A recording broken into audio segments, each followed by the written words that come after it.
Walang ibang nakakaalam ng sekreto ko na yon, kundi si Mira lang. Huwag mong sabihin, ikaw si Mira!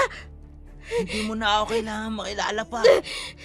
Dahil papatayin kita. At Kung ikaw man si Mira, nakikiusap ako bilang kapatid mo. Minahal ko si Andres at mahal niya ako. Tulong! Tulungan niyo ako!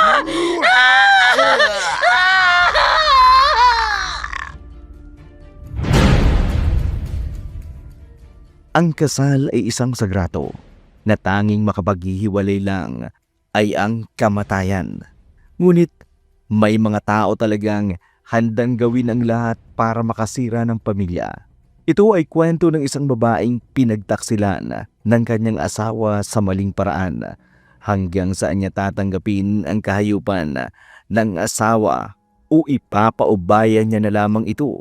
May lakas pa kaya siyang magiganti o ibang tao ang gagawa noon para sa kanya? Mira! Mira! Andito na ako! May maganda akong balita! Teka lang sandali!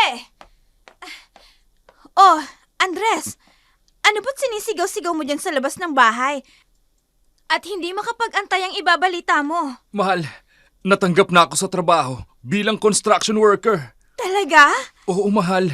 Sa ilang araw kong paghahanap ng trabaho, natanggap din. Bukas na bukas, pababalikin kami sa site para sa unang training namin. Ba't kailangan nating mag-celebrate? Ano ka ba naman, mahal? Magsisimula pa lang naman ako ng trabaho at wala pa akong pera. Hindi naman kailangan ng malaking pera, mahal, para makapag-celebrate tayo ng tagumpay mo. Sandali lang. Ihahain ko lang ang niluto ko. Tamang-tama itong sinabawang manok. Masarap nga yan, mahal. Pero hayaan mo, kapag unang sahod ko sa site, kakain tayo ng masarap sa labas. Naku! Gastos lang yan. Ang mahalaga, magkasama tayo. Tawagin mo na si Romel at nang makakain na tayo.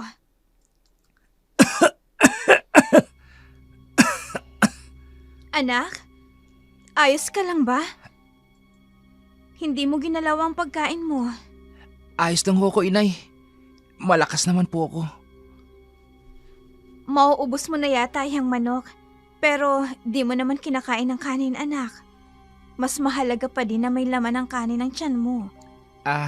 Nasarapan lang po ako sa luto niyo. Kaya hindi ko po magawang kumain ng kanin. Sigurado ka ba, anak? Inuubo ka pa. Baka lumala yan kapag nagpalipas ka ng gutom. Mawawala din po yan, inay. Masyado kasing mainit kahapon sa field namin. Tapos biglang umulan. Ano ka ba, mahal? Hayaan mo ng bata. Nagbibinata na tong anak natin. Kaya nagpapaganda ng katawan at ayaw tumanda. Naku, Romel, tumigil ka nga. Ang bata pa ng anak ko eh.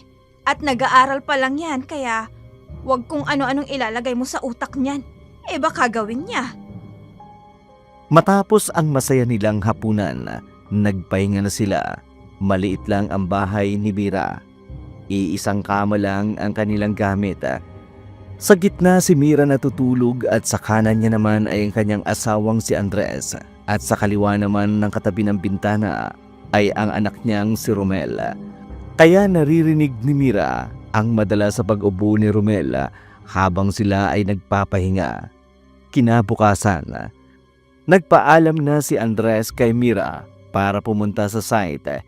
Hindi niya na naihatid pa ang anak sa eskwelahan dahil ayaw niyang malate sa unang pagpasok niya sa training. Nasa labasan pa lamang siya ng site ay makikita ang ilan sa mga kasamahan niyang pumapasok sa loob. Ilang sandali lamang ipinatawag na sila ng foreman. Agad silang umupo at inihanda ang upuan.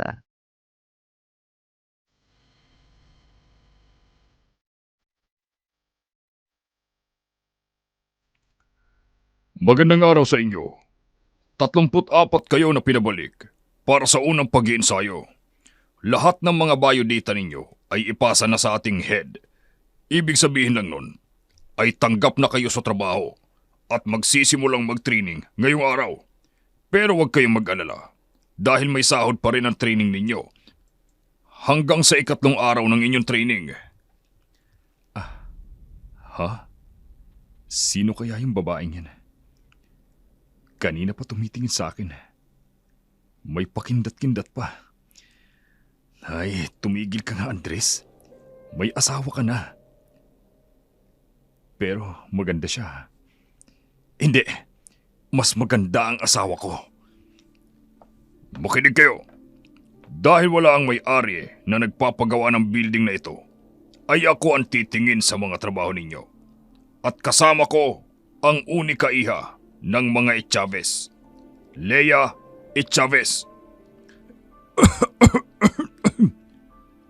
Oh, iho. Ayos ka lang ba? Aba, di pa tayo nagsisimula. Inuubo ka na. Wala ho ito. Nasamid lang naman po ako. Pasensya na po. So, ako si Leia Chavez, ang magiging boss ninyo hanggang matapos kayo. Tawagin niyo akong ma'am. Naiintindihan niyo? Opo, ma'am. Opo, ma'am. Opo, ma'am. Good. Magsimula na kayo ngayon. Sasahod kayo at marami pang benepisyo ang naghihintay sa inyo kapag nagtagal kayo sa trabaho. Bakit ba palagi itong tumitingin sa akin? May dumi ba ako sa mukha? Napapangiti siya kapag tinititigan ako. Nakakapangilabot naman ang babaeng to. Pero maganda siya. Pagkatapos ng kanilang meeting ay pumunta sila sa kanya-kanya nilang pwesto sa site. Si Andres, doon inilagay sa pinakadulo ng site kasamang isang lalaking medyo may edad na. Hindi masyadong nagsasalita ang matanda, kaya naiilang si Andres na makipag-usap doon. Nag-focus na lamang siya sa kanyang trabaho. Habang nagbubungkal ng lupa si Andres, nilapitan siya ni Leia na ikinabigla naman ang pagbulong nito sa kanya.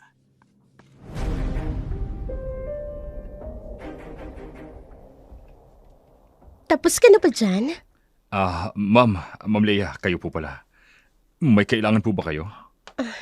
Wala naman. Tinitingnan ko lang kung tama ang trabaho ninyo.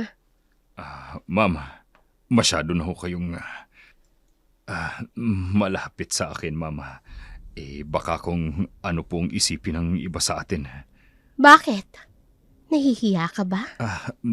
Hindi naman po sa ganun, ma'am. Baka may makakita ho sa atin. Huwag mo na masyadong iniisip ang sasabihin ng iba. Binata ka naman, hindi ba? Po, may asawa po ako, ma'am. Huwag mo nga akong biruin ng kanyan. Totoo po ang sinasabi ko, ma'am. Hindi niyo po ba nakita sa resume ko? Hindi. Ang alam ko lang, mukha kang binata.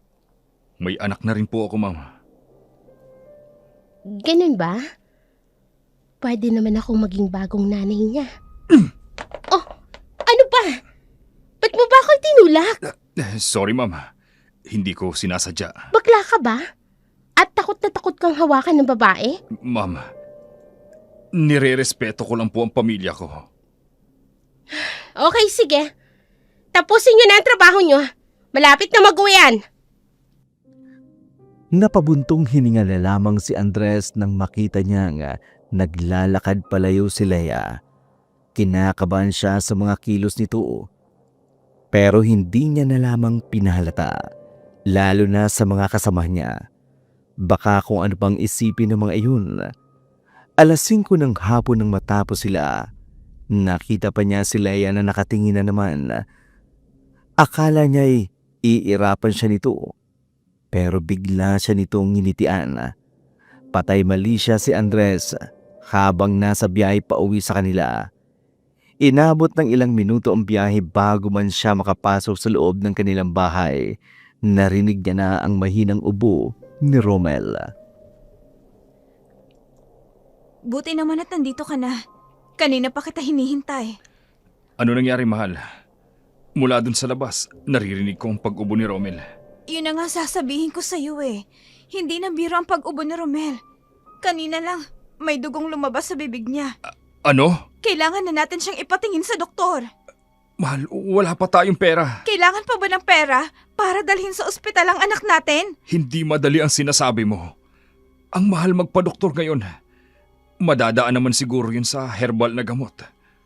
Paano kung mamatay ang anak natin dito sa bahay? Mag-isip ka ng paraan para makadilihensya ng pera. Saan ako kukuha ng pera?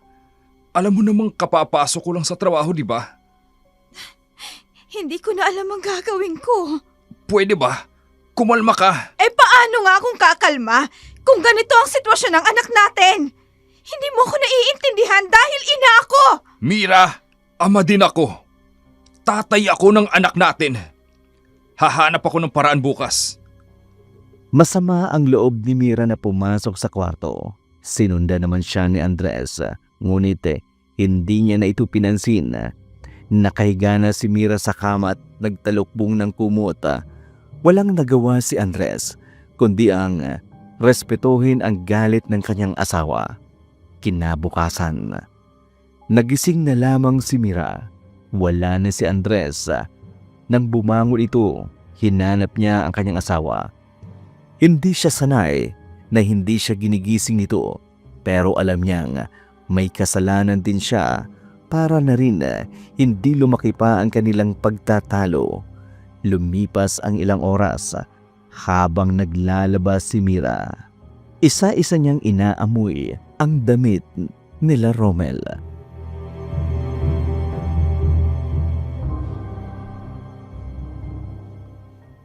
Bakit kaya ganito ang damit ni Romel? Ang dungis-dungis. Tapos ang lansa ng amoy. Ano ba yan? Nakakasuka ang amoy. Saan naman kaya galing ito? Romel? Romel, bumaba ka nga rito? Bakit to, inay?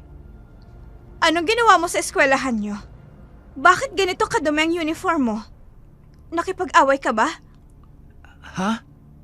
Nay, hindi po O anong nangyari? At saka, amuyin mo nga ang lansa-lansa ng damit mo. Hindi naman o, inay Amoy putik lang po yung naamoy ko. Naku, Romel. Baka nagsisinungaling ka lang. Nay, totoo po yung sinasabi ko. Naglaro po kasi kami ng mga kaklase ko kahapon. Pero bakit ganito ka, Rome? Nay, alam mo po ba yung larong volleyball? Nasalampok po ko sa lupa. Doon po sa may putikan. Romel, sinasabi ko sa iyo kapag nakipag-away ka talaga, malilintikan ka sa akin. Sakitin ka na nga kung ano-ano pang inaatupag mo. Nay, wala ho talaga. Kahit pa pumunta po kayo na school, ako pong pinakamabait doon. Ay nako, bolero, nagmana ka talaga sa tatay mo. Wala namang nakitang kahit na ano si Mira sa mukha ng anak na nagpapatunay na nagsisinungaling ito. Kaya minabuti na lamang niyang wag nang magtanong pa rito. Mabilis na lumipas ang mga oras at nakauwi na din si Andres galing sa trabaho. Hindi naman matiis ni Mira si Andres, lalo na kapag kapakanan ni Romel ang pinag-uusapan. Kaya nilunok niya kanyang pride at pinansin si Andres. Pagkatapos maghapunan, nagsimula na silang mag-ayos ng higaan para makapagpahinga. Nakasanayan na ni Mira sa may bintana matulog. Kaya noong mag-aalas-2 na ng madaling araw, nagising siya na makarinig siya ng ingay ng aso malapit sa kanilang bintana. Lumabas siya ng kwarto nila. Pumunta sa kwarto ni Romel para tingnan ang ingay na iyon.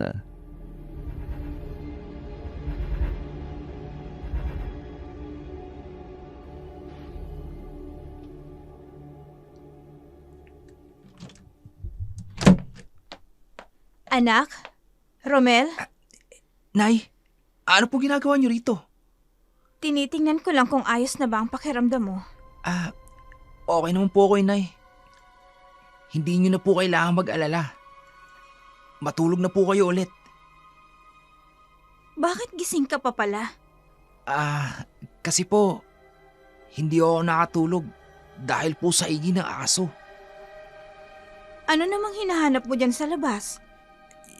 Yung aso po, inay. Naku anak, huwag kang lalapit sa mga aso dyan sa labas. Hindi natin alam kung anong klase ng aso sila. Hindi naman po, inay. Tinitingnan ko lang po kung ano yung ginagawa nila. At kung bakit po sila kumakahol na madaling araw. Ibig sabihin lang nun, may nakikita sila na hindi natin nakikita. Naniniwala po ba kayo sa aswang, nay? Oo naman. Pero hindi pa ako nakakakita ng aswang. Kapag ba nakakita kayo ng aswang, ano po gagawin nyo? Ay nako, papatayin ko anak. Mga salot ang mga aswang na yan. Hindi gagawa ng mabuting mga yan. Oh, Romel anak, ayos ka lang ba? Okay lang po ako, inay. Nasamid lang po ako sa laway ko. Ay nako, o sige na, magpahinga ka na. Baka lumala pa yung sakit mo kapag hindi ka natutulog ng maayos. Siya sige na, huwag ka nang magpupuyat. Opo, inay. Matutulog na rin po ako. Madalas napapansin ni Mira kay Romel pero hindi niya ito binibigyan ng kahulugan. May tiwala siya sa anak at alam niyang hindi ito gagawa ng kahit na ano. Matapos ng pag-uusap nila bumalik na si Mira sa kanyang kwarto at natulog. Kinabukasan, lumala pa ang karamdaman ni Romel. Mas dumami ang dugong lumalabas sa bibig niya kumpara noong mga nakaraang araw. Halos hindi na rin siya makahinga sa tuwing inuubo siya.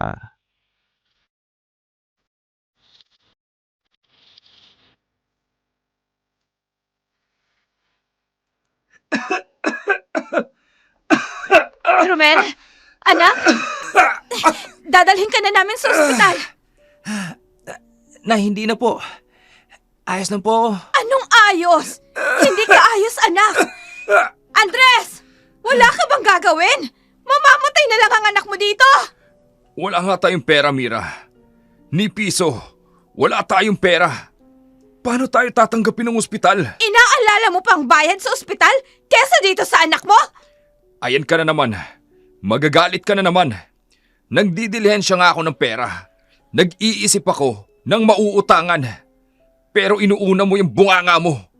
Paano ako makakapag-isip? Naghihingalo ng anak natin. Nakuha mo pa talaga mag-isip? Dalhin na natin siya sa ospital, Andres. Kapag may mangyari sa anak natin, isusumpa kita.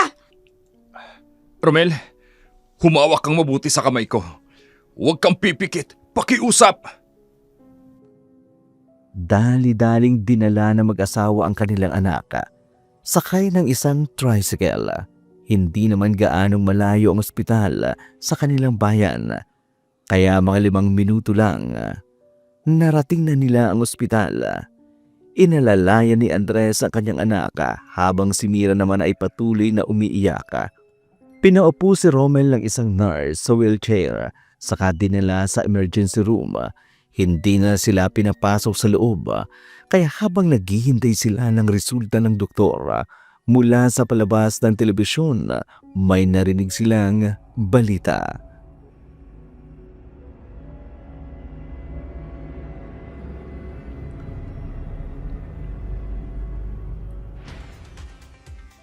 Isa na namang karumal-dumal na pagkawala ng iilang mga manok sa bayan natin.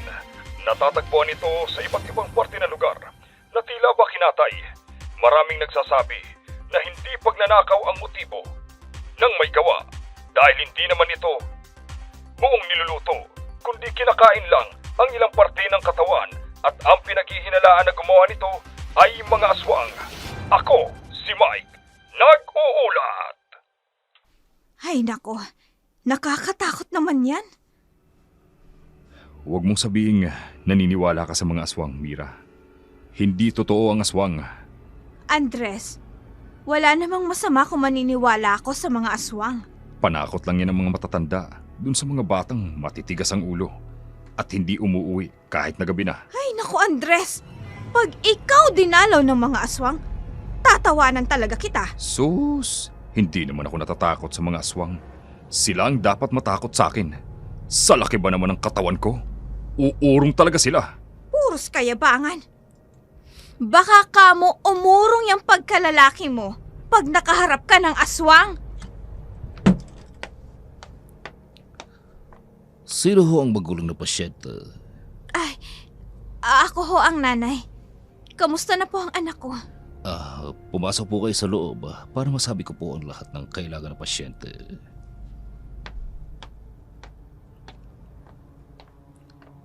Tatapatin na kita, Mrs.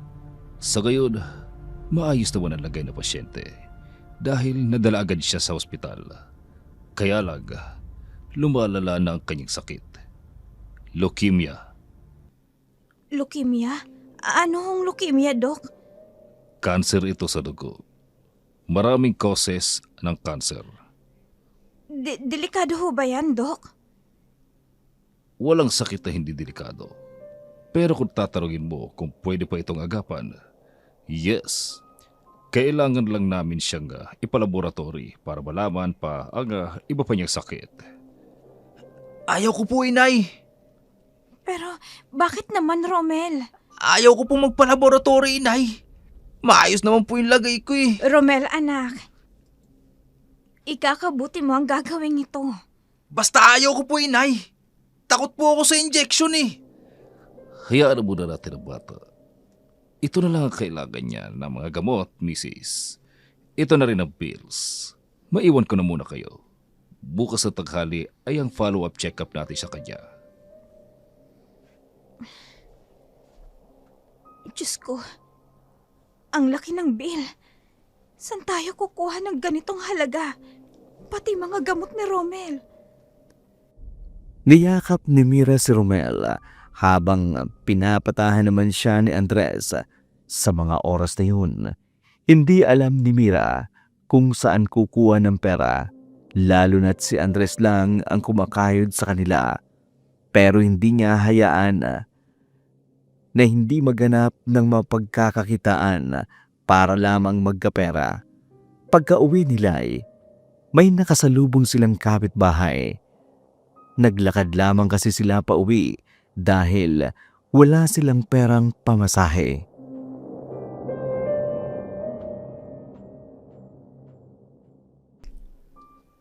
Uy, Mare! Saan kayo galing? Isinugod namin si Romel sa ospital. Lumalala na kasi ang ubo eh. Naku, Mare, mag-iingat kayo ha. May nakita kasi akong parang manok na napakalaki sa bubong ninyo nung isang gabi. Manok? Di ko alam kung manok yon, basta may pakpak. At saka ang sabi-sabi naman sa balita, may gumagalang aswang. Ay, Mare, nakakatakot naman yan. Hindi ko alam kung maniniwala ako sa aswang. Pero siguro, kapag nakakita na ako, saka na ako maniniwala. Ay siya, sige Mare, may dadaanan pa ako eh. Hoy, pasensya na ha kung wala ako may abot sa pangpapagamot ni Romel. Naku, ayos lang yun. Ay, sige. Baka naman naniniwala ka sa pinagsasasabi ng babaeng yun. Hindi naman siguro masama yun. Kung wala siyang nakita. Ay naku, Mira. Atupagin mo na lang ang pagpapagamot sa anak mo. Kesa maniwala ka sa chismis na may aswang. Ano bang problema mo? Ikaw nga ang dapat na maghanap ng paraan para makabili tayo ng gamot ni Romel. Pero hanggang ngayon, wala ka pa ding inaabot sa akin kahit na piso. Wala pa kaming sahod. Sinubukan kong kausapin ang amo kong babae. Pero kailangan daw, sa tatay niya ako magpaalam. Ay nako, baka naman iba palagi ang inaatupag mo imbis na trabaho. Anong pag-iisip yan, Mira? Imbis mag-isip ka ng paraan para magkapera at tulungan mo ako. Paano naman ako makakahanap ng trabaho, Aber? Di walang magbabantay sa anak natin. Isa pa, obligasyon mo kami. Oo, alam kong obligasyon ko dahil ako ang haligi ng tahanan. Pero Mira, hindi ako tumatay ng pera. Kumakayod ako para sa atin. O di so isusumbat mo yan sa akin. Lahat ng naitulong mo noon at ngayon, isusumbat mo sa akin lahat. Ngayon na may trabaho ka na. Hindi naman sa ganun. Ang akin lang, Imbis magtulungan tayo kung paano makakahanap ng pera, kaysa mag-away. Ay, naku, ewan ko. At tupagin mo ang paghahanap ng pera para sa follow-up check-up ni Romel. Sa mga sandaling iyon, ang kapakanan lamang ni Romel ang iniisip ni Mira. Kahit nakapagbitiw na siya ng masasakit na salita kay Andres, ang gusto niya lang ay magsumikap ito para sa anak. Mabilis namang lumipas ang mga oras. Pinainom muna ni Mira ng gamot ang anak, ngunit pinalabas siya nito kapag ibinibigay na sa kanya ang gamot. Hindi na makita ni Mira kung iniinom ba talaga ni Romel ang gamot, lalo pat hindi pa din humuhupa ang sakit nito at patuloy na lumalala. Kinabukasan, nakita ni Mira si Andres na nag-aayos ng gamit para magtrabaho agad. Siya namang lumapit dito.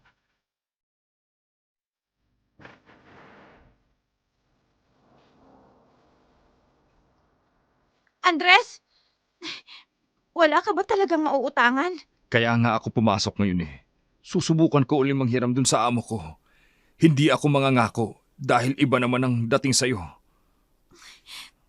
Bakit ba naman kasi? Ang anak natin ang nadapuan ng sakit na yan. Pwede namang ako. O kaya ikaw. Mira, ano ba? Siguro nga ang anak natin ang nadapuan ng sakit kesa tayo. Kasi tayo makakapagtrabaho. Eh ang anak natin, nag-aaral pa siya. At sa tingin mo, kaya niyang huminto sa pag-aaral at magtrabaho para may pambili tayo ng gamot? Nag-iisip ka ba? Pero wala na akong maisip na paraan. Gulong-gulo na ako, Andres. Natatakot ako. Baka kung anong mangyari sa anak natin. Ikaw lang ba ang nag-aalala, Mira? Paano naman ako? Anak ko rin si Romel. At kung ano man ang nararamdaman niyang sakit, mas doble ang nararamdaman ko na pag-aalala. Parang hindi niya kasi iniinom ang gamot niya. Hindi ko pa siya nakikitang umiinom ng gamot. Anong ibig mo sabihin? Kapag kasi binibigyan ko siya ng gamot niya, pinapaalis niya ako. Bakit kasi hindi mo hintayin makainom siya ng gamot bago mo siya iwan? Pinapalabas niya nga ako.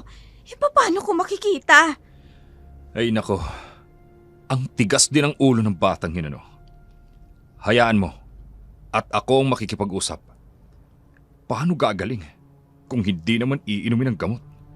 Sige, kausapin mo na lang mamaya pag uwi mo. Nag-aalala talaga ako ng gusto sa kanya. Oo, sige. Papasok muna ako. Baka mahuli na ako sa trabaho. Sige na, umalis ka na. Basta mamaya, sisikapin kong makapaghanap ng pera para mabayaran ang bill sa ospital. Sige, pupunta din ako ng ospital. Isasama ko si Romel at magtatanong na din kung magkano lahat ng babayaran natin. Tumango na lamang si Andres kay Mira. Saka siya umalis habang si Mira naman ay nagsimula na maglinis ng bahay. Papunta na kasi siya sa ospital. Pagkatapos ng tanghalian, pinainom niya din ng gamot si Romel. Tulad noong gabi, hindi niya naman ito nakitang iniinom ang gamot. Ayaw niya namang pilitin ito. Iniisip niya na lang na baka ayaw lang nitong makita siyang nag-aalala. Ilang oras pa ang lumipas. Sakay ng tricycle, tinungo ni Mira at Romel ang ospital. Pagkarating nila doon, agad na lumapit si Mira sa nurse desk para magtanong.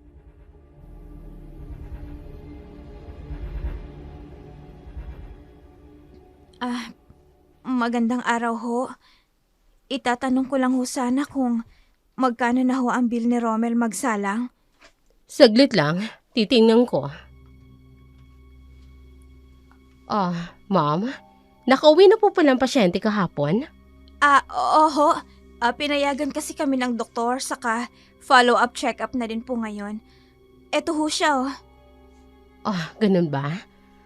Ayon kasi dito sa record, nabayaran ng lahat ng bill ninyo mula kahapon, pati na ang follow-up check-up niya. Ho? Pero Paano nangyari yun? Naku, miss, baka ho nagkakamali lang kayo. Romel Magsalang ho. Baka ibang Romel ang tinutukoy ninyo, miss. Romel Magsalang nga po. Paano po nabayaran? Hindi pa nga ho kami nagkakapera. Kaano-ano mo si Andres Magsalang? Asawa ko ho. Bakit ho? Ayon po rito, siyang nagbayad ng bills. Pati ng follow-up check-up niya ngayon. Sigurado ho kayo? Opo, ma'am. Pumunta po siya dito kanina at nagbayad. Sige na po, pumasok na po kayo para sa follow-up check-up ng anak ninyo. Sige ho, miss. Salamat. Ayaw na munang isipin ni Mira kung saan kukuha ng pera si Andres. Nagpapasalamat din siya at wala siyang alalahanin pa na pambayad sa ospital. Nakafocus lamang siya sa atensyon niya sa anak. Maya-maya pa'y lumabas na ang resulta. Maayos na ang kalagayan ni Romel. Ayaw naman itong magpalaboratory, kaya sinabihan na lang si Mira na iwasan ang mga pagkaing maalat para hindi na lumala ang kanyang ubo. Umuwi si Mira at Romel. Pagdating nila sa bahay, siya ding pag-uwi ni Andres, kaya naman binuksan agad ni Mira ang isyo tungkol sa pera.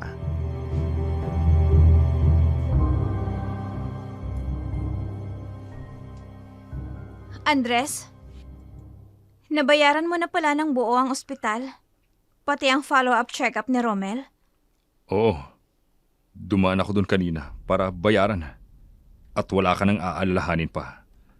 San galing ang pera? Bakit itinatanong mo pa? Wala kang dala kahit piso kanina.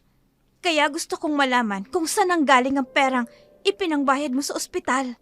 Di sa trabaho. Huwag kang magsinungaling. Sa susunod na linggo pa ang sahod mo. Hindi ba pwedeng maging masaya ka na lang at nakahanap ako ng pera para pambayad sa ospital? At nang hindi mo na ako pagsabihan na wala akong naiambag sa pagpapa-ospital kay Romel. Masama bang magtanong kung saan galing yung pera? Na baka galing sa pagnanakaw o ano pa? Ha? Sigurado ka bang dyan sa mga binibintang mo, Mira? Sana lang, hindi ka gagawa ng masama, Romel.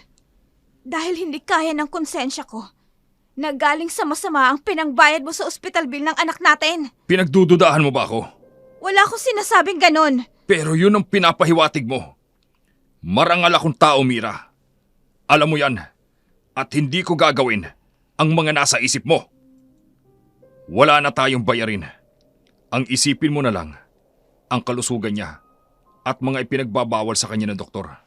Sandali nga. May tinatago ka ba sa akin? Wala. Bakit ka umiiwas? Tinatanong lang naman kita ng tungkol sa pera. Tsaka, ano yung nasa leeg mo? Lipstick yan Aminin mo nga sa akin. Niloloko mo ba ako? Ano bang pinagsasasabi mo? Hindi lipstick yan. Ano yan? Pwede ba, Mira? Pagod ako sa trabaho. Tapos, ito pa ang madaratnan ko. Kung ano-ano na lang ang binibintang mo sa akin. Napakasinungaling mo talagang lalaki ka! Ano ba? Hindi ka ba titigil? Sabihin mo sa akin, saan galing yung pera? Umutang ako sa amo ko. Huhulog-hulugan ko na lang sa sahod. Okay na? At yung sinabi mong lipstick, hindi yan lipstick. Nagpipintura kami kanina. Sinong niloko mo? Bahala ka kung ayaw mo maniwala. Nakakapagod na. Pagod na ako sa trabaho. Pag-uwi ko, ito pa yung bunganga mo naman ang sasalubong sa akin. Dahil napakasinungaling mo! Pag hindi ka tumigil, yung mga binibintang mo sa akin, tototohanin ko. Nakakasawa na yung bunganga mo. Natahimik si Mira matapos sinabi ni Andres. Pumasok si Andres sa kanilang kwarto habang si Mira ay hindi makapaniwala sa narinig. Ilang sandali lang, lumabas ng kwarto si Romel at umupo sa sala. Kasama niya si Mira. Hindi na kasi lumalabas si Andres matapos ang pagtatalo nilang dalawa ni Mira. Binuksan ni Mira ang TV para makinig ng balita. Bumungad agad sa kanila ang balita tungkol sa aswang.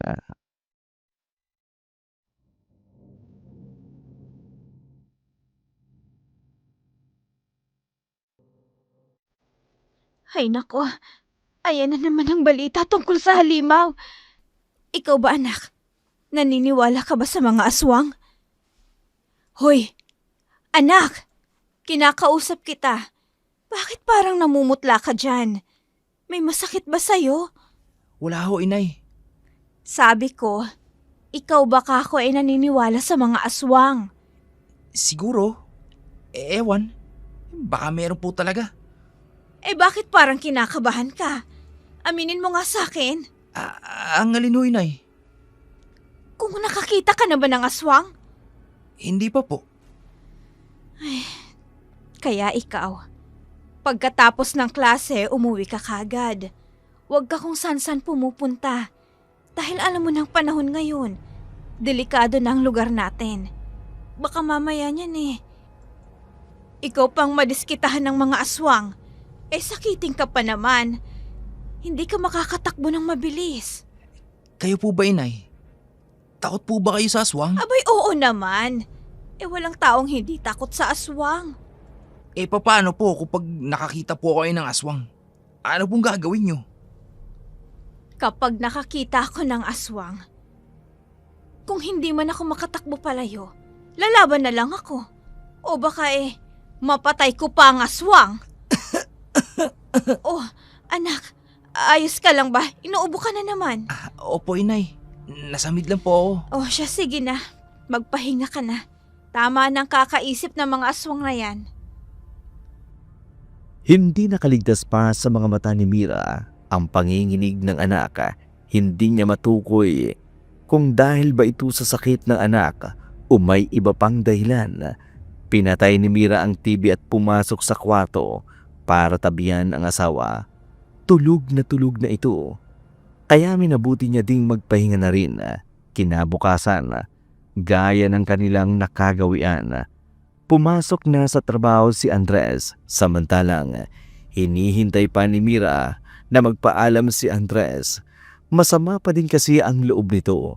Wala namang nangyari buong maghapon hanggang sumapit ang gabi. Habang nasa pagkainan ang pamilya ay may napansin si Mira. Romel, hindi mo na naman ginalaw ang pagkain mo. Busog pa po ako, inay. Busog? Ano bang kinain mo at nabusog ka? Tapos ang dami mo pang kinuhang karne. Nagdadahit lang po ako, inay. Ay nako, hindi solusyon ng karne sa pagdadayat, anak. Isa pa, nakakasama yan sa kalusugan mo. Oh, heto kanin. Kumain ka. Ayan ang kainin mo, tsaka itong gulay. Huwag puro karne. Busog nga po kasi ako, inay. Hindi nga pwede, anak. Kailangan mong kumain. Dahil iinom ka pa ng mga gamot mo. Oh, alam mo bang yung katigasan ng ulo mo ang nagpapahamak sa'yo? Inay, ayoko nga pong kumain ng kanin. Hindi nga pwede, anak. Gusto mo bang gumaling? Opo. Di kung ganun, kumain ka ng gulay at saka ng kanin. Para bumalik ang lakas mo. Si nanay naman ang kulit. Ay nako, diet ka pa Napapansin ko ang lumalaki ka na. Paningin nyo lang po yan, inay. Tigilan mo ako, Romel. At hindi ako bulag. Imbis na mga yayat ka sa sakit mo parang nadadagdagan pa ang timbang mo. Alam nyo po, inay, masyado lang po kayong stress nitong huli. Kaya ang hindi mo po nakikita, iyon po yung napapansin mo. Ganito po ako kalaki noon pa man, inay. Ay, sige na. Kumain ka na lang. O ikaw naman, Andres. Hindi mo din ginagalaw ang pagkain mo. Kaya nagmamana sa'yo ang anak mo. Hindi kumibo si Andres. Nanatili lamang itong tahimik na kumakain. Matapos ng hapunan nila ay naglikpit na si Mira ng hapagkainan. Bago siya tuluyang magpahingay, dinaanan pa niya ng gamot si Romel. Tulad ng araw-araw ay pinapaalis kaagad siya ni Romel pagkaabot ng gamot. Wala namang nagawa ang ina kundi ang lumabas na lamang at pumasok sa kanyang kwarto. Humiga si Mira, nakatingin sa kesame. Ilang sandali pa hindi niya namamalayan na nakatulog na siya. Nagising siya sa ingay ng mga aso sa labas. Kaya takatakang hindi malang nagising si Andres, gayong malapit lang ang pinanggagalingan ng ingay ng mga aso. Nauuhaw si Mira kaya naisipan niyang pumunta sa kusina at nagulat siya sa kanyang nakita.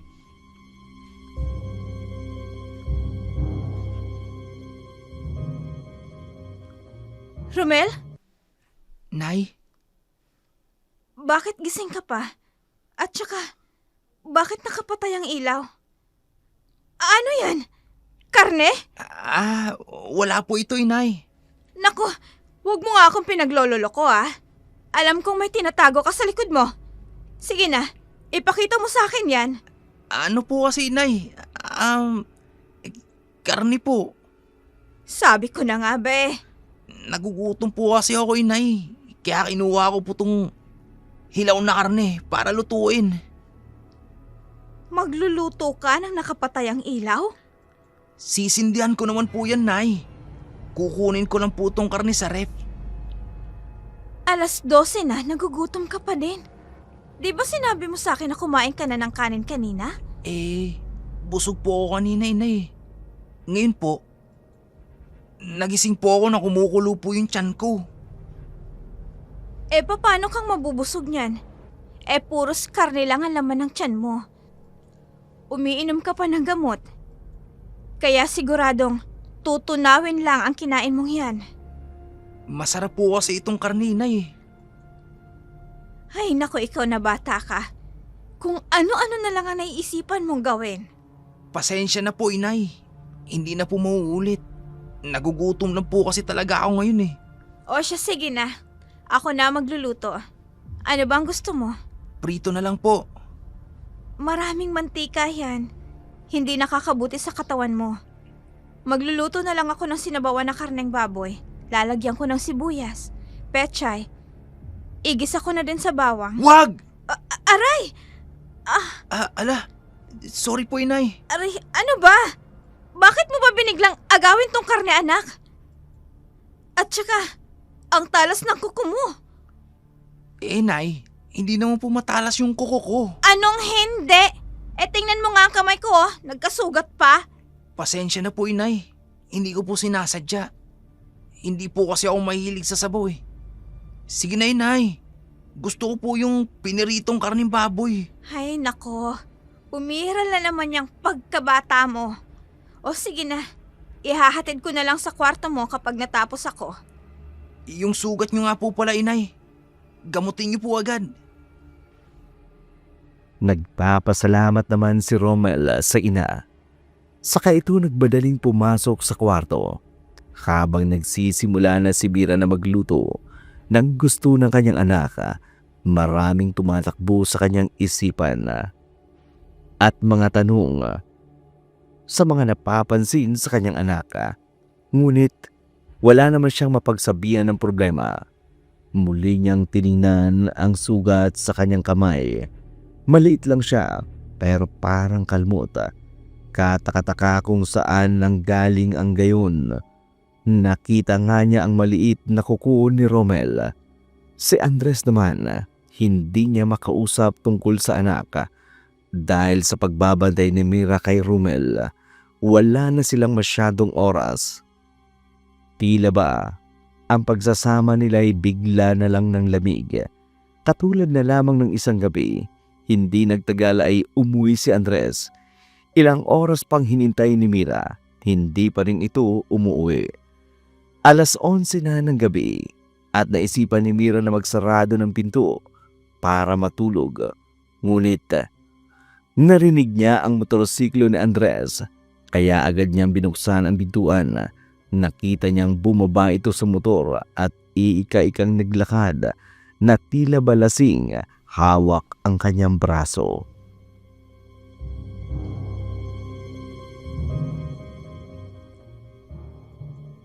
Anong nangyari sa'yo? Bakit ngayon ka lang? Pwede bang pasukin mo muna ako, Mira? Talaga bang bunganga mo ang sasalubong sa akin? Heto, Uminom ka muna ng malamig na tubig para mahimasmasan ka. Salamat. Gagamutin ko lang yung sugat mo. Ano ba? Dahan-dahan lang. Saan mo ba kasi nakuha ang mga sugat na to? Para ka namang bago, Mira. Ano bang trabaho ko? Sa opisina? Siyempre, construction ang pinasok ko.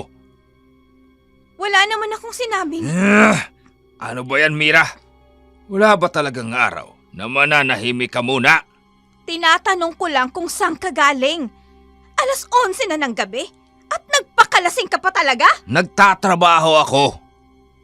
Kaya ako nasusugatan eh. Naglalasing ako. Dahil niyaya ako ng katrabaho ko sa inuman. Ayun. Pwede ka naman palang sumagot ng maayos. Kailangan mo pa talagang taasan ng boses. Ewan ko sa'yo. Nabibwisit ako sa tuwing sinasalubong mo ko ng sermon. Hindi naman ako magsesermon kung tutulungan mo ako sa anak natin. Bakit? Ano bang ginagawa mo sa bahay? Nagtatrabaho ako sa labas. Ikaw ang naiiwan dito. Kaya responsibilidad mo na alagaan ang anak natin. Parang ang ibang inaatupag mo eh. At hindi na trabaho. Isipin mo ang gusto mong isipin. Puro ka na lang duda. Wala ka na ba talaga ginawa? Kundi ang sisihin ako sa lahat dyan. Ha? Diyan ka na nga. Magpapahinga na ako dahil maaga pa ako bukas. Anong oras ka aalis bukas? 6:00. Ano? 6:00? Hindi ka naman siguro bingi, ano? Bakit sobrang aga naman yata? Kailangan naping matapos yung sa may labasan kasi tagulan na. Hindi naman magtatrabaho sa labas dahil wala namang bubong doon. Pero Andres, 9:00 pa ang pasok nyo, di ba? Pwede bang huwag ka ng tanong, Mira, ha? Alalahanin mo, ang laki ng perang inutang ko sa amo ko, ha? Kaya kailangan ko mag-overtime para kahit paano may matira pa sa sahod ko. Baka kung wala akong maibot sa'yo, sasalubungin mo na naman ako ng sermon. Napaupo si Mira, hawak-hawak ang kanyang puso at huminga ng malalim. Alam niyang may mali. Hindi ganon ang nakilala niyang Andres. Nakikita niya sa pagbabago ng ugali nito at halos ipagtabuyan na siya. Hindi siya uupo sa isang tabi at maghihintay na lang na bumalik ang dati. Kaya naman, kinaumagahan, naisipan niya itong sundan sa trabaho. Hindi pa siya nakapupunta sa trabaho. Kaya noong sumakay siya ng motorsiklo pinasundan niya si Andres. Sinakto niyang huminto sa malayo ng site. Nakapasok na si Romel sa site, samantala nagdadalawang isip siya kung susundan niya ito sa loob hanggang sa naglakas ng loob na siya.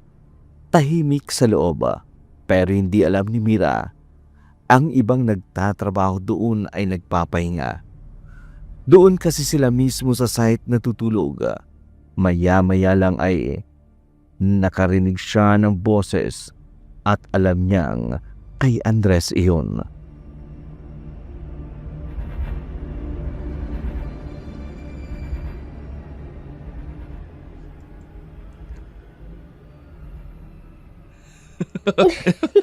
Nakakakiliti. Baka mamaya niyan, magising pa mga katrabaho ko. Hayaan mo sila. Namiss na kiti.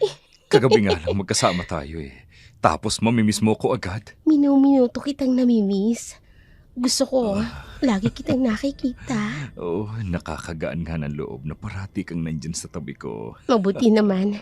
At ganun ang nararamdaman mo. Andres, kainin mo to. Mukhang masarap yan Oo, akong nagluto niyan. Andres! Mira! Kaya pala maaga kang umalis. Hindi kumain. Dahil iba ang gusto mong kainin? Teka, mali ang iniisip mo. Bitawan mo nga ako! Halika na. Umuwi na tayo. Bitawan mo Sa ako. bahay na tayo mag-usap. Huwag kang mag-skandalo rito. Baka magising mga katrabaho ko. Nakakahiya. Nahihiya ka! Nahihiya ka sa kababuyan na ginagawa nyo! Mas maigi nga na marinig nila! Huwag mo nga akong hawakan! Tumabi ka dyan! Ah! So, ikaw pala ang kabit ng asawa ko? Anong klaseng linta ka? At kung makakapit sa asawa ko, ha? Mira, ano ba? Nakakahiya. Ang dami nang nakikiusyoso. Ano ba? Ano ba sinabi ng bitawan mo ako? Ano? Bakit hindi ka makapagsalita, ha? Hindi mo ba alam na may asawa na ang lalaking ito? At talagang sa trabaho pa kayo naglalampungan? Teka lang. Ako lang naman ang amo ni Andres. Kaya wala kang karapatan na pagsalitaan ako ng ganyan. So ikaw pala ang amo ng asawa ko? Na inutangan niya ng pera? Bakit? Magkano mo ba nabili ang asawa ko? At halos wala na siyang oras sa pamilya ko? Alam mo, pwede kitang ipakulong sa mga sinasabi mo. Wala kang ebidensya. Sapat lang narinig ko. At hindi ko na kailangan pa ng kahit anong ebidensya. Pwede ba? Huwag kang mag-iskandalo rito. Nahihiya ka bang marinig ng mga tauhan mo? Na hindi lang trabaho sa construction ang inaatupag mo, kundi trabaho bilang asawa. Tumahimik ka na. Hindi magandang tingnan sa isang babae na sumusugod na lang basta-basta. Hindi ako tatahimik! Dapat lang na malaman ng ibang tao kung gaano ka kalandi para agawin ang asawa ko. Baka ayaw ng asawa mo sa babaeng iskandalosa. Kaya naghanap siya ng iba. O ano? Ha? Natahimik ka? Baka ayaw sa'yo ni Andres at sa akin niya nahanap ang trabaho bilang asawa. Kaya pwede ba?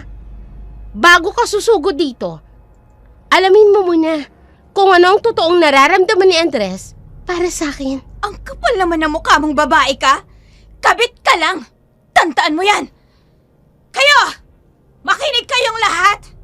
Ang babaeng ito ay kinabit ang asawa ko. Umalis ka na rito. Kung hindi tatawag ako ng pulis. Sige, tumawag ka ng pulis. Akala mo ba matatakot ako? Hindi porket mayaman ka at kaya mo nang bilhin ng korte? Papabor sa akin ng batas dahil kerida ka lang. Anong sabi mo? Ano ba? Bitawan mong buko. Pawiin mo ang sinabi mo. Pawiin mo ang sinabi mo! Hindi ko babawiin dahil totoong kabit ka! Marami ang nakiusisa at marami din ang umawat ng suguri naman ni Mira si Leia. Sobrang nakahihiya ang iskandalo na yun. Lumabas si Mira sa side, nakita ang motor ni Andres. Nagulat siya dahil may gasgas ang mga ito. Ito ang unang pagkakataon na may gasgas ang kanilang motor at hindi lang basta gasgas. Dahil parang kinalmot siya ng matalas na kuko. Gusto sanang sirain ang motor pero pinigilan niya ang sarili niya at umalis na lamang ng site.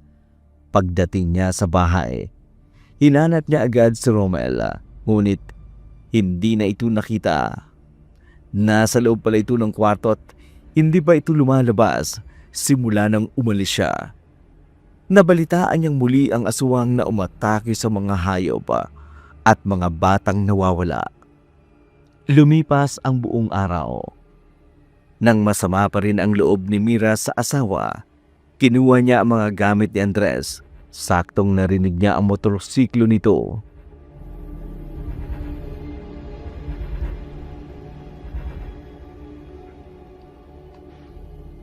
Umalis ka na dito! Ayan ang mga gamit mo! Ano bang problema mo? Nagmamaang-maangan ka pa? Matapos ang nangyari kanina? Pagod ako sa trabaho. Kaya kung pwede, itigil mo na ang kahibangan mong to! Huli ka na! Nagsisinungaling ka pa! Ikaw pang may ganang magalit? Napakawalang hiya mo! Yan! Dahil sa kabubunganga mo sa akin, nawala na ako ng gana! Wala na akong nagawang tama para sa'yo! Kung naging mabuti ka lang na ama sa anak natin, hindi ako magbubunganga sa'yo! Ano ba sa tingin mo, Mira, ha? Nawala akong kwentang ama! Dahil yun ang pinapakita mo, Andres! Nasa ospital lang anak natin, pero nakuha mo pang mambabae! Hindi mo ba alam na si Leia ang boss namin? At kaya niya akong ipatanggal sa trabaho Dahil sa ginawa mong pag-iiskandalo kanina. Nakakahiya! Bakit ako mahihiya? Ako ang asawa mo, Andres. At kabit lang siya. At ipinagtatanggol mo pa talaga siya sa akin. Ano bang pag-iisip yan, Mira? Kaya pala kapit na kapit ka sa kanya. Dahil sa utang mo sa kanya. Sarili mo ba ang kapalit ng pagtulong niya sa atin? Ha, Andres? Akala ko ba binabayaran mo ng hulugan? Pagod na ako! Bakit ba hindi mo nalang aminin na gusto mo na talagang kumabit doon? Sabi na tumigil ka na eh! Ang kapal ng mukha mo. Pinagmukha mo akong tanga. Aminin mo na ang totoo! Oo! Oo! Mahal ko na si Leia. Oo! May relasyon kami ni Leia. Oo! Niloko kita! Ano? Masaya ka na? Hayop ka! Hayop ka! Walang hirap! Niloloko Tumigil ka na! mo! Walang hirap! Ito naman ang gusto mong marinig, di ba? Kaya pwede ba? Manahimik ka na! Napaka-walang hiya mo! O siya! Total! Nakakapagod ng magpanggap. Nung una, pilit kong iniiwasan si Leia dahil nire-respeto kita. Pero sa araw-araw na palagi mo kong inaaway, pinagsasabihan ng masasakit na salita, andun si Leia sa tabi ko. Mga bagay na dapat asawa ang gumagawa, na ikaw dapat ang gumagawa. Pero hindi. Kasi inuuna mo ang pansarili mo. At ako pang may kasalanan! Masisisi mo ba ako? Kung hindi ko mahanap sa'yo ang pag-aaruga ng asawa at nahanap ko sa iba, tigilan mo na si Leia. Wala siyang kasalanan dito. At ginusto ko na may mamagitan sa amin. Napakahayop mo! Oo! Hayop na kung hayop! Ganyan kaliit ang tingin mo sa akin, Mira. Pinapalayas mo naman ako. Ang mabuti pa, maghiwalay na tayo. Andres! Bakit ba? Andres! Ikaw naman ang may gusto nito, di ba, Mira? Lahat ng ginagawa mo para layuan kita. Ikaw ang nagtulak sa akin palayo sa'yo. Saan ka pupunta? Pupuntahan mo ang kabit mo, ha? Magsasama na kayo! Wala ka nang pakialam kung saan ako pupunta. Mas mabuti pang maghiwalay na lang tayo. Hindi mo to magagawa sa akin, Andres! May anak tayo! Isipin mo ang sarili mo. Ang mga pagkukulang mo bilang asawa bago mo ko husgahan. Pagsisisihan mo to, Andres. Sinusumpa ko! Hindi kayo magiging masaya! Naupo si Mira habang umiiyak. Pinalayas niya si Andres. Kani-kanina lang, pero hindi ibig sabihin nun itutuloy nito ang gusto niyang ipaglaban siya nito. Ngunit mas pinili ni Andres si Leia. Lumabas si Romel sa kanyang kwarto dahil tahimik pala siyang nakikinig. Niyakap niya ang kanyang ina na ngayon ay walang tigil sa kaiiyak. Lumipas ang mga araw. Simula nang umalis si Andres sa kanilang bahay. Pero masakit pa rin kay Mira ang paglayo ng asawa. Gusto niya itong bawiin pero naghahanap siya ng tiyempo. Naaawa din siya. Alam niyang nasasaktan ang anak niya simula nang maghiwalay sila ng kanyang asawa. Nay, iniisip mo pa rin ba si tatay? Hindi ko maiwasan, anak. Hindi ako sanay na wala ang tatay mo dito. Bakit di mo siya pinaglaban, inay? Tayong pamilya niya. Hindi ganun kadali, anak. Hindi natin hawak ang buhay ng tao. Nagsawa siya sa akin. Kaya naghanap siya ng iba na hindi niya na nakita sa akin. Pero nay, nasasaktan po kayo eh. At ayaw kong nakikita kitang nasasaktan. Tanggapin na lang natin, anak, na hindi na babalik ang tatay mo. Hindi, nay. Babawiin natin si tatay. Asawa mo siya.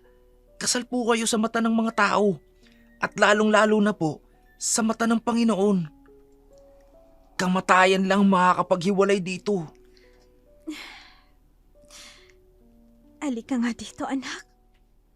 Masyado ka pang bata para makisali sa away naming mag-asawa. Ang mabuti pa, lulutuan na lang kita. Ano ba ang gusto mo? Gusto ko po ng karne, Nay.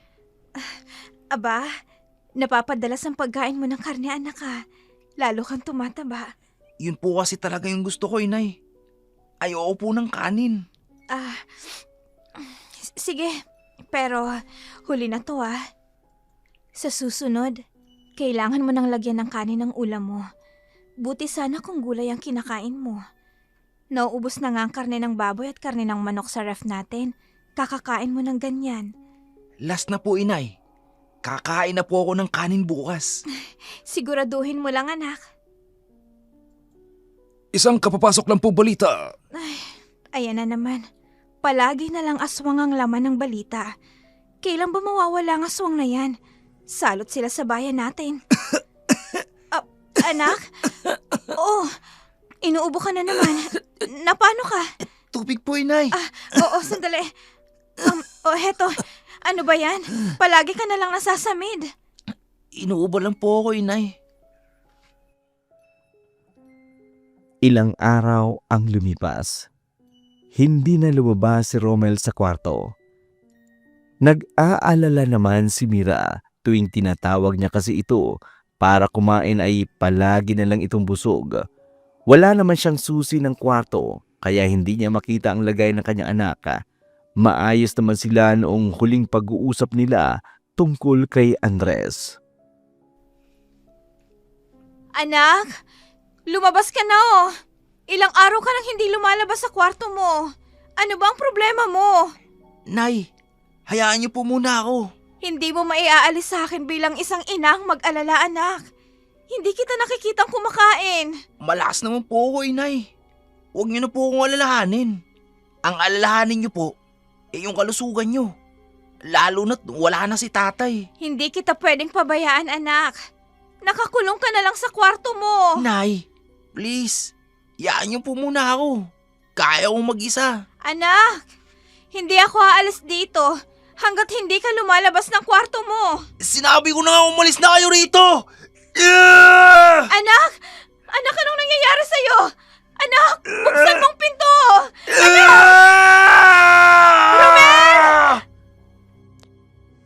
Bigo pa din si Mira marahil hindi siya pinagbubusan ng pinto ni Romel. Ang mga tunog na kanyang naririnig ay kakaiba.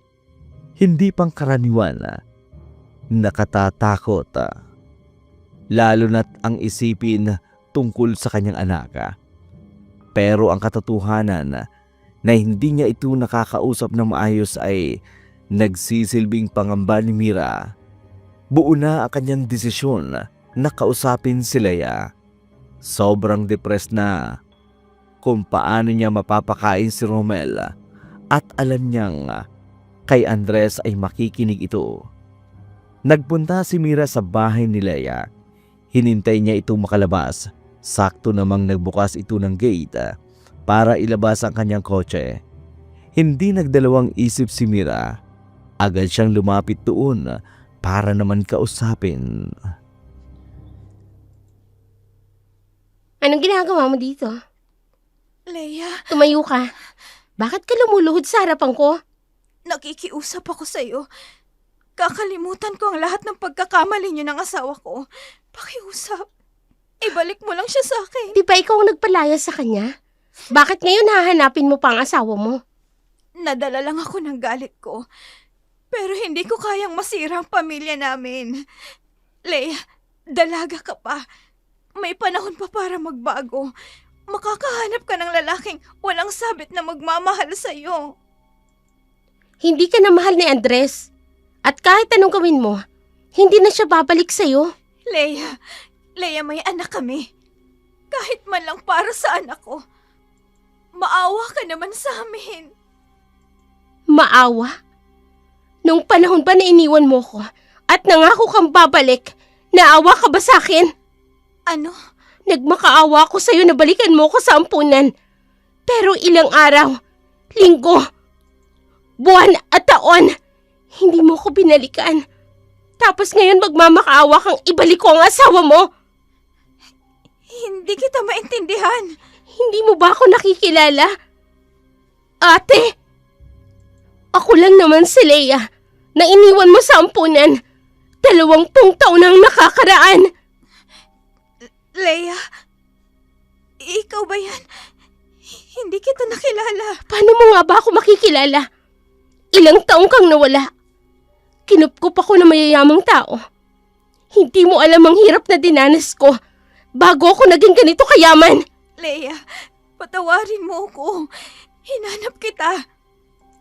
Binalikan kita, pero hindi na kita nakita pa doon. Sinungaling! Ilang taon ako naghintay sa'yo. So, plinano mo ba ang lahat ng to? Oo, tama ka. Dahil hindi mo ako binalikan, ako ang naghanap sa'yo. Parte ng plano ko ang lahat. Ang mapasakin ng asawa mo para maramdaman mo ang sakit. Para magmakaawa ka lang na balikan. Ano? Masakit ba? Leia, hindi rason ang pag-iwan ko sa'yo para lang sirain mo ang buhay naming pamilya. Wala akong pakialam. Hindi ka pwedeng maging masaya. At mas lalong hindi na ulit babalik si Andres sa'yo. Leia, pakiusap. Alang-alang sa anak ko na pamangkin mo. Ibalik mo na sa akin si Andres. Pangako, babayaran ko ang utang niya sa'yo. Huhulug-hulugan ko. At kakalimutan ko ang lahat ng nangyari sa inyo. Leia, nagmamakaawa ko. Magsimula tayong muli. Tiwan mo ko. Pasensya ka na. Pero mahal ko si Andres. At mahal niya ako. Kaya hanggang kamatayan, ipaglalaban ko siya.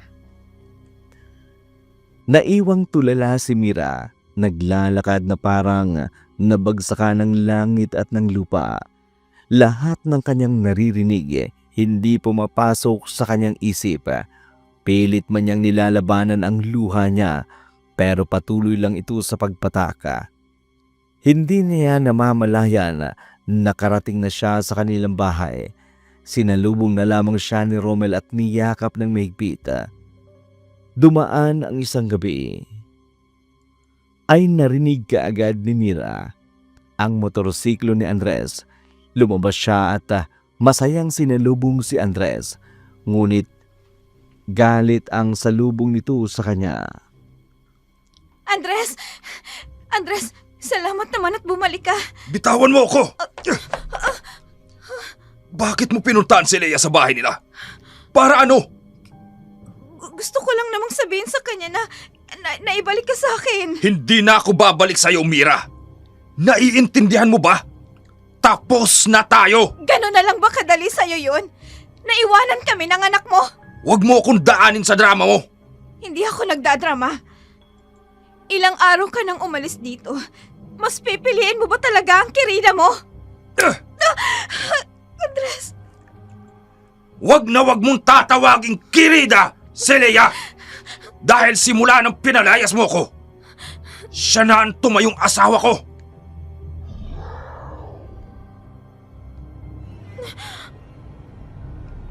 Ano yun? Hindi ko alam. Andres, natatakot ako. Pumasok ka na sa loob. Aalis na ako. Pasok! Andres! Ano yung mga yan? Hindi ko nga alam. Kaya tumahimik ka at pakikinggan natin. Hindi kaya totoong may mga aswang? Mira! Andres! Ang dilim! Wala akong makita! Saglit. Bakit ganun? May liwanag naman sa kapitbahay natin. Bakit sa atin wala kuryente? Andres! Ang dilim! Andres, tulungan mo ako! Naghahanap ako ng kandila. Diyan ka lang muna. Huwag kang maingay. Andyan lang sila sa paligid. Sinong sila? Yung mga aswang. Nakita mo ba? Hindi. Pero nararamdaman ko na nandito lang sila. Anong gusto nila sa atin? Anong malay ko, Mira? Alam mo, kasalanan mo to eh. Sigurado ako, galit ang mga aswang sa mga sinungaling at manloloko na katulad mo. Bakit napunta na naman sa akin ang usapan tungkol sa mga aswang? Dapat ikaw ang lapain ng mga aswang dahil napakababaero mo. Ayan, sige, tawagin mo pa. Nanlapain ka ng mga aswang! Ang gabing yun ay tila ba bumalik sila noong pagkabinata nila. Noong mga panahong nililigawan pa lamang ni Andres si Mira. Pero alam nilang hindi na pwede. Hindi na tulad ng dati ang pagsasama nila. Nagpalipas na lamang ng gabi si Andres sa bahay ni Mira. Sa sala natulog si Andres dahil alam niyang hindi naman sila magkakasundong dalawa. Kinabukasan, hindi na naabutan pa ni Mira si Andres. Baka sa mukha niya ang pagkalungkot. Akala niya sa nangyari noong gabi, babalik na sila sa dati. Pero hindi yun ang inaasahan ni Mira. Lumipas pa ang mga araw. Kumayod si Mira. Naglabada siya sa mga kapitbahay para lang may kainin. Isang gabi, hinanap ni Mira si Romel dahil wala ito sa kwarto niya. Romel? Romel, nasan ka? Nasaan na kayang batang yun? Naku, baka lumabas na yun. Baka kung ano pa ang mangyari sa kanya, hahanapin ko na lang siya sa labas. Miss? Miss, anong nangyayari? Bakit kayo tumatakbo? May halimaw! May halimaw! Kung ako sa'yo, iligtas mo na yung sarili mo.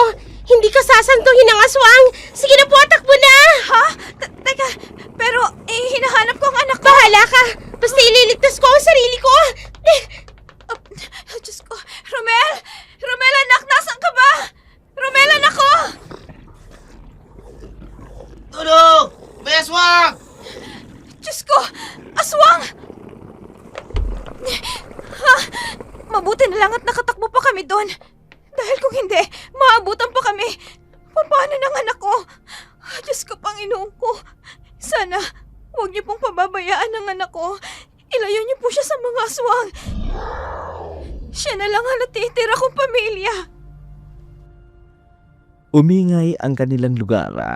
Kanya-kanyang tago ang mga tao dahil sa takot habang si Mira na may isinarado ang pintuan. Alalang-alala siya sa anak na si Romel. Sinusubukan niyang tingnan uli ang kwarto, ngunit wala ito sa loob. Nagbabaka sakali siyang baka nasa kwarto nila ni Andres, pero wala ito doon. Wala pa ding hinto ang sigaw at takbuhan sa labas. May narinig din siyang sirena ng mga pulis at sa pagkakataon na yun, alam niyang tinutugis na siya ng mga pulis at ang aswang. Samantala, sa bahay naman ni Leia, puno ng mapusok na pagmamahal na tila ba'y mga dalaga at binata ang dalawa. Namalagi si Andres sa piling ni Leia at nalaman niya ang tunay na pagkatao nito tungkol sa relasyon nila ni Mira. Hindi ko akalain.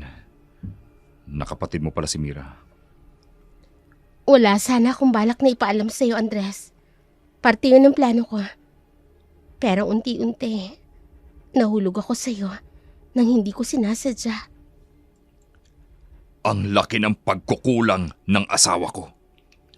Halos araw-araw, bunganga niyan laging sasalubong sa akin tuwing uuwi ako sa trabaho. Tinulak niya ako palayo sa kanya. At ngayon, naramdaman ko sa'yo, Leia, ang pagmamahal at pag-aalaga na dapat siya ang gaganap bilang asawa ko. Kung may kasalanan man ako, yun ay nagsawa at napagod na akong umintindi sa kanya. Mahal mo ba ako, Andres? Mahal kita, Leia. At totoong nararamdaman ko sa'yo. Andres? Ano yun? Sandali. Iniwan mo bang bukas ang pintuan sa labas? Hindi. Pagkapasok mo, isinarado ko ang pinto. Bakit, anong nangyari? Tingnan mo. Bukas ang gate. Ano? Imposible yun. Sarado yan bago tayo pumasok sa loob. Pumasok tayo sa kwarto. Ano gagawin natin doon? Sigurado akong nandito ang aswang. Ha? Aswang? Naniniwala ka doon? Kilala ka mong tao, takot ka sa aswang? Hindi ako nakikipaglokohan. Nung pumunta ako kay Mira para kumprontahin siya, andun din ang aswang. Ako ang sinusundan niya. Bakit ka naman niya susundan? Anong naging kasalanan mo sa kanya? Or kilala mo bang sinasabi mong aswang? Hindi ko nga alam. Basta, andyan siya nung nandun ako kay Mira. At ngayon, andito na naman siya. Hindi ko alam kung anong kailangan niya sa akin. Pinagtitripan mo ba ako? Leia, totoo ang sinasabi ko. Umalis na tayo. Andito na siya sa loob ng bahay. Ay, ano yan? Sino yan? Ipapupulis kita sa ginagawa mo! Teka, kukunin ko lang yung baril.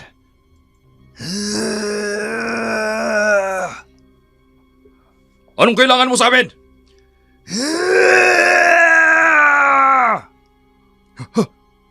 Huwag kang lalapit! Kundi babarilin kita! Sinabi na huwag kang lalapit! Yeah! Yeah! No! Leia! Tulungan mo ako! Andres! Leia! Barilin mo! Ano? Sorry! Pero natatakot ako eh! Hindi kita kayang tulungan! Leia! Saka na! Huwag mo akong iwan! Patawad, Andres. Mahal kita. Pero mas mahal ko ang sarili ko. Kaya ililigtas ko ang sarili ko. Anong klaseng halimaw yun? Yun na nga bang sinasabi nilang aswang? Oh.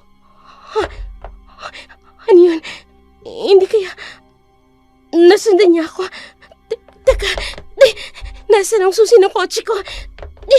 Naiwan pa yata sa bahay. Hindi ako pwedeng umuwi. Nandun ang aswang at papatayin niya ako.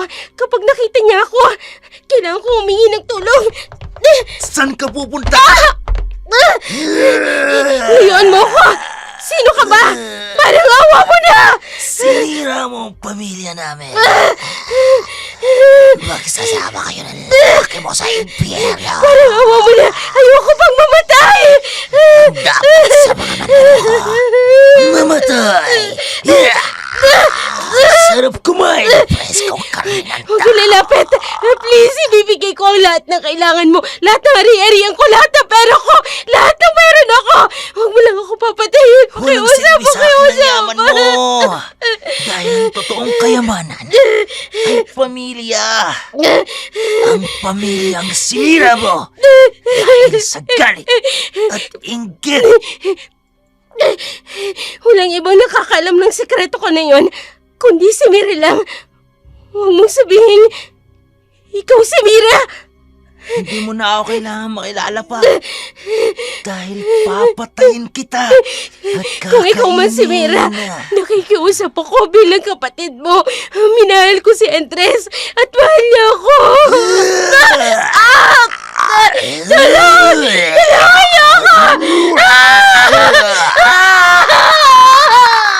Nagsisisigaw si Leia ng ibaon ng aswang. Ang matalas nitong kuko sa kanyang tiyan.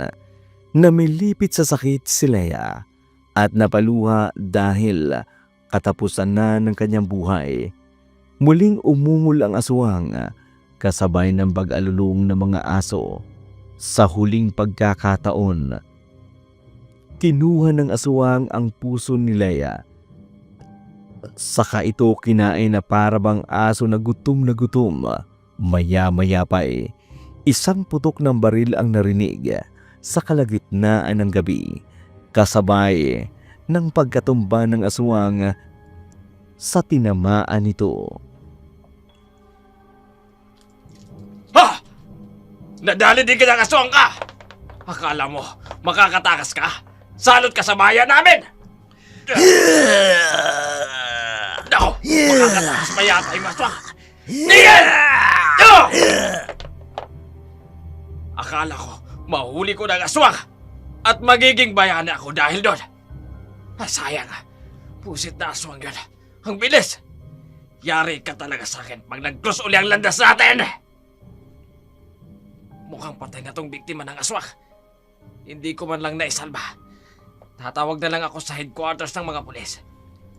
magkaka-award din ako. Best tanod na nakahuli sa aswang. Nagsidatingan ang mga pulis at inimbestigahan ang nangyari.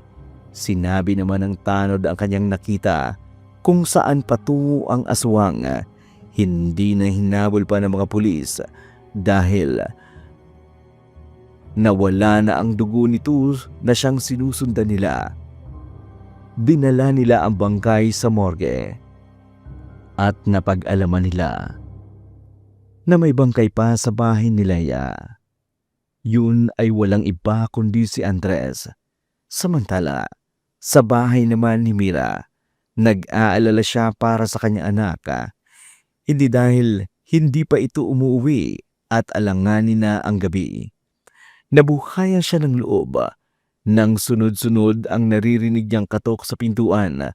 Dali-dali niyang binuksan ang pinto at tumambad sa kanya ang duguang si Romel.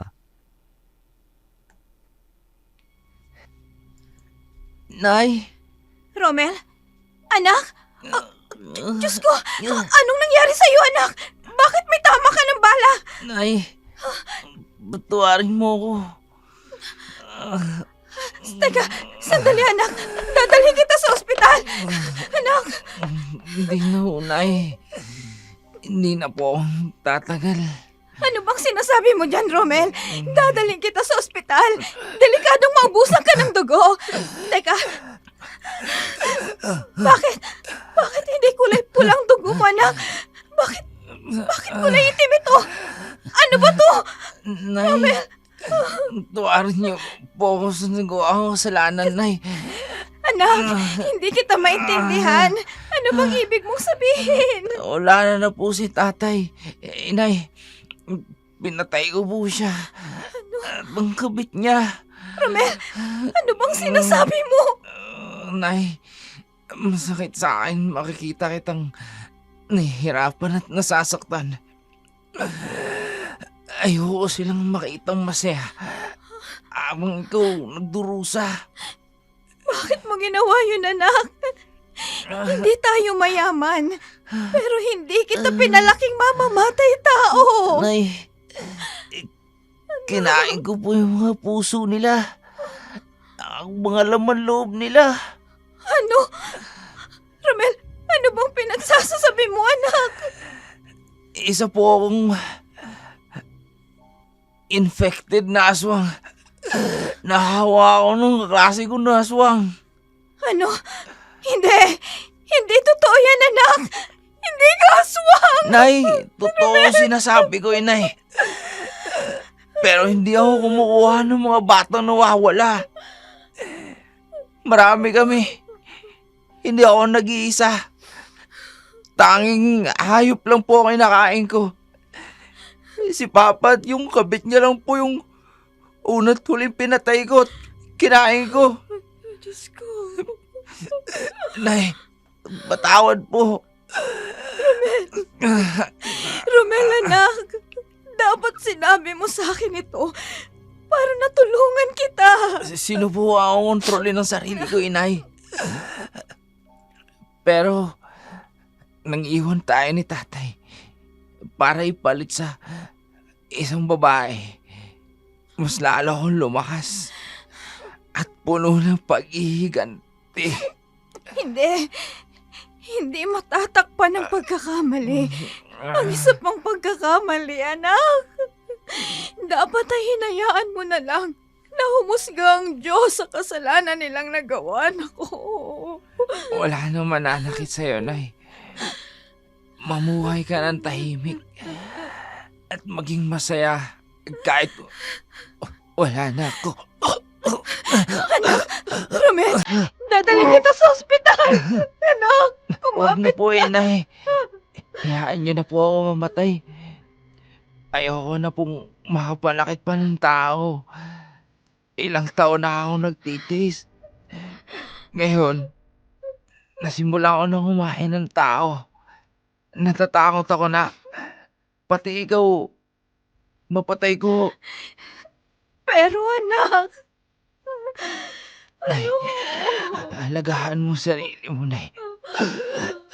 Mahal na mahal kita. Anak!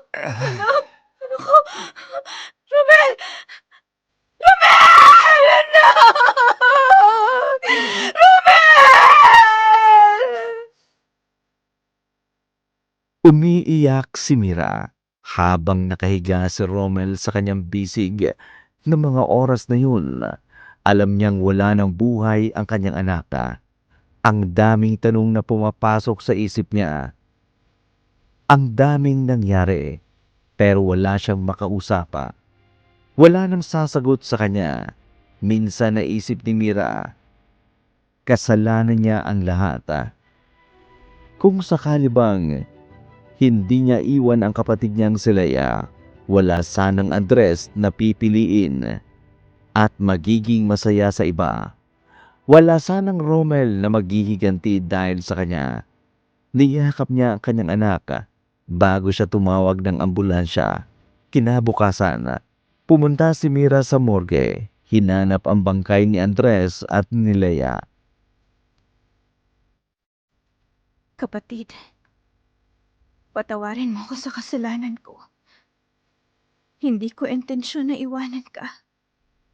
Kung kaya ko lang ibalik ang lahat, sana masaya tayong magkasama. Para sa'yo naman, Andres. Alam kong malaki ang pagkukulang ko sa'yo bilang asawa. At hindi dapat kita binigyan ng rason para maghanap ng iba. Patawarin niyo ko. Sana maging masaya kayo kung saan man kayo naroroon. At gabayan niyo ako sa bagong yugto ng aking buhay. Sana maging pamilya pa tayo sa kabilang buhay. Masakit man ang mawalan ng mahal sa buhay. Napag-alaman ni Mira na ang dating kaklase ni Rommel, ang siyang matalik niyang kaibigan ay nag-alok sa kanya na maging isang aswang. Kapalit noon, tutulungan siya sa kanyang mga aralin para makapasa. Mahina sa pag-aaral si Rommel, sakitin at ayaw niyang ma-disappoint ang kanyang mga magulang dahil sa hindi niya maipasa ang kanyang grado. Pumayag si Rommel sa alok ng matalik na kaibigan at nang ganap na siyang aswang, kinontrol niya ang kanyang sarili sa umaga. Lumalabas siya sa gabi kasama ang kanyang matalik na kaibigan. Inaalok siya ng masarap na ulam na karni ng tao pero ayaw niya. Ang kaibigan niya ang nangunguha ng bata at ginagawang ulam. Mas lalong naaawa si Mira sa natuklasan niya tungkol sa pagiging aswang ng kanyang anak, kung bakit maibabalik niya ang oras at panahon ay gugustuhin niyang malaman sa una pa lang na aswang si Rommel para matulungan niya itong mawala ang sumpa. Nang sa gayon, mag-isa na lang siya sa buhay. Natuto siyang magtrabaho nang hindi umaasa sa iba. Ang dami niyang natutunan sa kanyang buhay. Isa na dito ang buhay ng may asawa. Pinapahalagan ang asawa habang nasa piling mo pa dahil nag-uudyok ang mapanlinlang na kapusukan sa mga taong hindi pinapahalagan ang pagmamahal ng bawat isa. Hanggang dito na lamang ang ating kwento at sana'y inyong nagustuhan.